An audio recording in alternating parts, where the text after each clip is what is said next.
다 함께 찬송가 265장, 구 찬송가는 199장입니다. 다 함께 찬송가 265장 부르시겠습니다.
이 시간 다 함께 기도하겠습니다. 교회와 사역과 일꾼들을 위해서, 또 한국교회와 나라와 민족을 위해서 기도하겠습니다. 특별히 생명이 풍성한 건강한 교회, 또 말씀으로 새로워지는 우리 교회가 되도록, 코로나가 속히 종식되고 또 생태계의 회복과 그 사명을 감당하는 우리가 될 수 있도록 하반기 제자 훈련을 위해서 이 시간 주여 한번 부르고 합심하여 기도하겠습니다. 주여!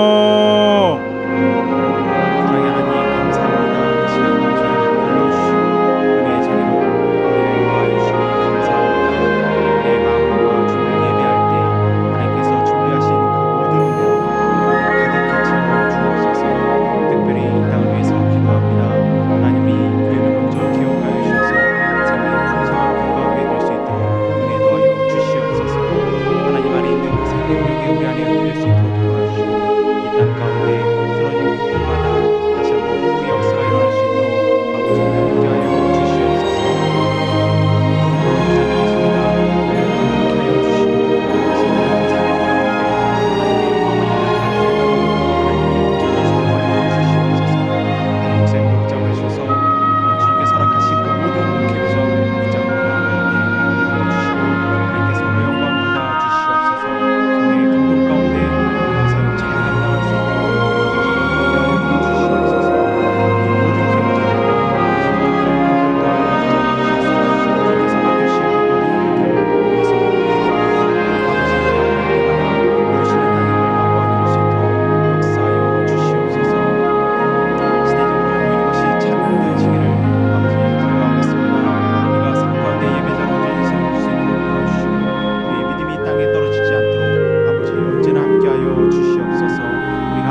이 시간 하나님께서 우리에게 주시는 말씀은 출애굽기 38장 1절에서 8절까지의 말씀입니다. 구약 141면에 기록되어 있습니다. 출애굽기 38장 1절에서 8절까지의 말씀을 교독합니다. 그가 또 조각목으로 번제단을 만들었으니 길이는 5규빗이요 너비도 5규빗이라 네모가 반듯하고 높이는 3규빗이며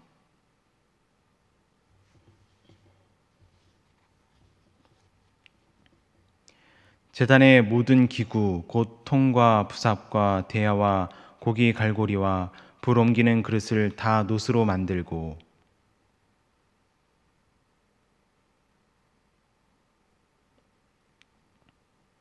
그놋 그물 네 모퉁이에 채를 꿰 고리 넷을 부어 만들었으며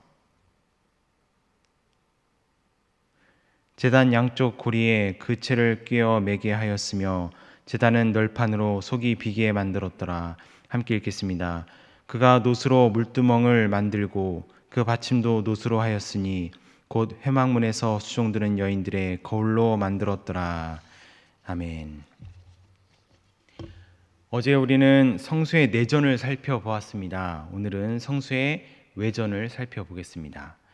성막에 들어가면 두 가지 물품을 볼 수 있는데요. 번제단과 물두멍입니다. 먼저 번제단은 제물을 태우는 단입니다. 이것이 메인 제사입니다. 지금 우리가 드리는 일반적인 예배가 이에 해당합니다. 우리는 막연하게 생각해 왔습니다. 제사는 제사장이 주관하고 백성들은 단지 수동적으로 바라만 보았을 것이다. 하지만 그렇지 않습니다. 제사의 대부분에 백성들이 적극적으로 참여했습니다. 그래서 제물이 되는 짐승을 죽이고 피를 받고 껍질을 벗기고 또 내장을 빼고 각을 뜨고 그 모든 수고를 누가 했을까요? 그것은 제사장이 아니라 제물을 드리는 당사자가 했습니다. 제사장의 역할은 따로 있었습니다. 그것은 피를 바르거나 뿌리고 또 제물을 번제단에 올려서 태우고 이는 백성과 하나님을 연결시켜주는 그러한 역할이었습니다. 물론 제사장이 하는 이 역할도 만만치 않았습니다. 왜냐하면 감당해야 할 그런 제사가 굉장히 많았기 때문입니다. 그런데 번제단은 하나였죠. 그러한 현실적인 문제 때문에 제사장이 하는 역할이 많이 제한되었을 것입니다. 하지만 그러함에도 핵심은 이것입니다. 제사는 당사자가 드리는 것이다. 그래서 제물을 가져오고 잡고 다듬고 그러기 위해서 해야 하는 모든 어떤 수고와 더러짐과 낮아짐에 당사자가 온전히 참여해야 그것이 참 제사입니다. 이후에 보면 제사의 역할이 많이 조금씩 달라집니다. 예를 들어서 제물을 제사장에 준비하고 그 비용을 백성이 내는 시기였습니다. 하지만 이 또한 당시의 현실적인 필요에 의한 것이었습니다. 따라서 우리는 기억해야 합니다. 현실적인 필요에 의해서 어쩔 수 없이 외형이 변한다 해도 그 안에 담긴 기본 태도와 정신은 변하지 않는다 하는 것이죠. 나는 비용을 지불했으니 옆에서 구경해도 된다. 바로 그러한 생각 때문에 변질이 왔습니다.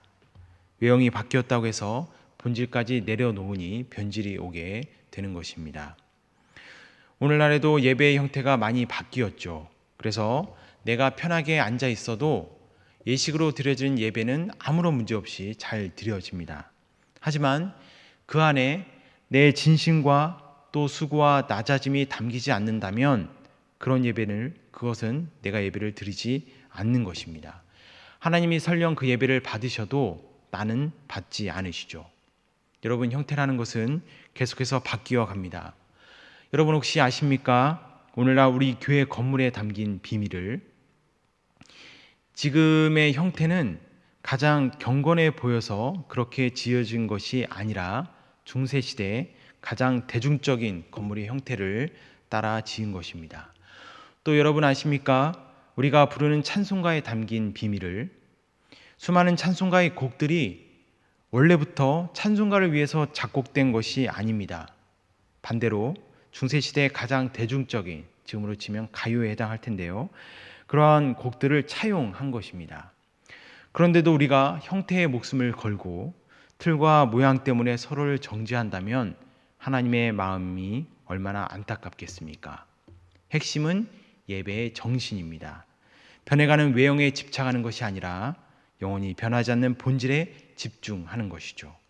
그래서 외형에 있어서는 서로에게 자유를 주고 본질에 있어서는 함께 붙잡고 나아가는 열정이 우리 안에 있기를 간절히 소망합니다.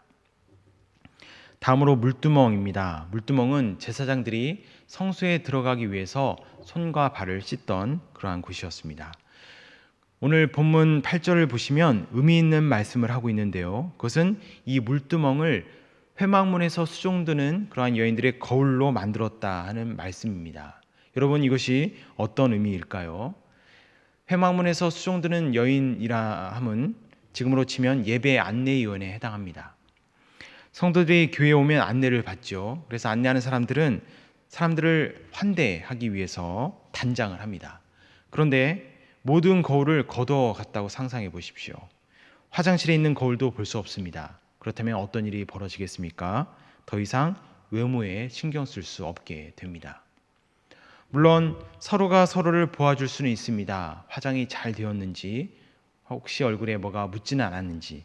하지만 그것이 말하고자 하는 핵심은 아니죠. 핵심은 더 이상 외모에 신경 쓰지 않게 되었다는 것입니다. 그 일을 하나님이 명령하셨고 교회 전체가 결단했습니다. 그것도 자원하는 심정으로, 기쁨으로 모두가 동참하게 되었습니다.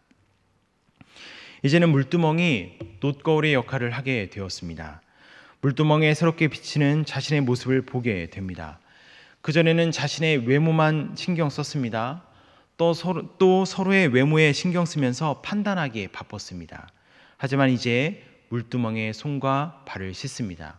손과 발을 씻을 때마다 마음도 씻습니다. 남의 모습에 집착하지 않고 하나님 앞에서 내 모습만 집중하게 됩니다. 그것도 내 겉모습이 아니라 내 진심에 집중하게 됩니다. 이것이 바로 물두멍을 거울로 만들었다 하는 사실이 주는 의미입니다. 지금 우리에게 물두멍이 되신 분은 누구십니까? 바로 예수님이시죠. 이제 예수님을 통해서 우리를 봅니다. 나의 나됨도 너의 모습도 예수님을 통해 바라봅니다. 예수님의 그 보혈이 우리의 죄를 온전히 씻어 주셨습니다. 그 결과 우리는 자유함을 얻었습니다. 따라서 이제 우리는 자신의 모습을 보며 낙심할 이유가 없습니다. 또 더 중요한 것, 서로의 겉모습을 가지고 판단하고 정죄할 권리가, 그 자격도 우리에게는 없습니다. 오히려 그 보혈의 가치를 잃어버린 채 서로에게서 비방거리와 정죄거리를 찾아오던 우리의 악한 눈을 회개하고 내 기준과 내 판단으로 서로를 비본질에 묶어두려 해온 우리의 못된 본성을 회개할 뿐입니다. 주신 말씀을 기억하면서 오늘 하루도 십자가를 붙잡고 나아가기를 소망합니다. 여러분, 코로나 때문에 집에만 계시느라 참 답답하시죠? 그런데 우리를 더 답답하게 만드는 것은 우리가 가진 이 믿음도 이러한 현실 앞에서 무기력하게 느껴지기 때문이 아닐까 합니다. 그런데 기독교 역사에도 이러한 암흑기가 있었습니다. 하나님의 말씀도 들려오지 않고 아무런 이상도 보이지 않는, 바로 말라기 이후 400년 동안 이러한 암흑기가 지속되었습니다. 하지만 그런 후에 예수님께서 이 땅에 오셨음을 기억하기 바랍니다. 지금도 하나님께서는 회복의 그날을 준비하고 계시다고 믿습니다. 그리고 그 대안은 역시 예수님 뿐입니다. 우리의 신앙이 다시금 순수하게 돌아갈 수 있기를 바랍니다. 우리의 생각이 다시금 순수해질 수 있기를 바랍니다. 그동안 우리가 우리의 마음의 욕구를 그냥 자연스러운 것으로 여겨왔습니다. 그래서 안정에 대한 욕구, 전쟁과 빈곤에 대한 두려움, 또 성공에 대한 욕망, 그 결과 복음이 아닌 것들이 우리의 중심을 어지럽히는 것을 또한 방치해 왔습니다. 하지만 그 어떤 가치도, 어떤 사상이나 가치관이나 이념도 복음을 대신할 수 없습니다.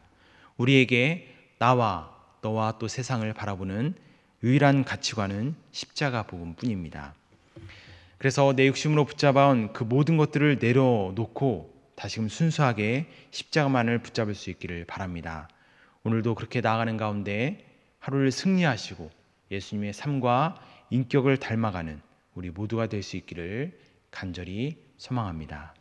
다 같이 기도하겠습니다. 하나님 아버지, 참 힘든 시기입니다. 무엇보다 우리의 민낯을 보는 것이 참 힘겨운 시기입니다. 하지만 그것이 우리의 진짜 모습임을 부인하지 않게 하여 주옵소서. 회피하지 말고 제대로 바라보게 하여 주옵소서. 붙잡기 위해서는 두 손 가득한 욕심을 먼저 내려놓아야 하듯이 비본질에 집착해온 우리의 탐욕을 내려놓고 복음을 다시금 붙잡게 하여 주옵소서. 오직 예수님을 통해서만 나와 서로를 바라보며 복음의 삶을 다시 회복하게 하여 주옵소서. 이 시간 드리는 예물을 받아주시고 하나님의 영광을 위해 온전히 사용해 주옵소서. 이 새벽 수고한 이들을 기억하여 주시고 예배를 사모하는 마음으로 나온 모든 이들도 기억하여 주셔서 하나님을 위해 헌신하는 만큼 그 삶의 자리에도 은혜로 가득히 채워 주옵소서. 오늘 하루도 주님께 의탁드리며 예수 그리스도의 이름으로 기도드립니다. 아멘. 하늘에 계신 우리 아버지, 아버지의 이름을 거룩하게 하시며 아버지의 나라가 오게 하시며 아버지의 뜻이 하늘에서와 같이 땅에서도 이루어지게 하소서. 오늘 우리에게 일용할 양식을 주시고 우리가 우리에게 잘못한 사람을 용서하여 준 것 같이 우리 죄를 용서하여 주시고 우리를 시험에 빠지지 않게 하시고 악에서 구하소서. 나라와 권능과 영광이 영원히 아버지의 것입니다. 아멘.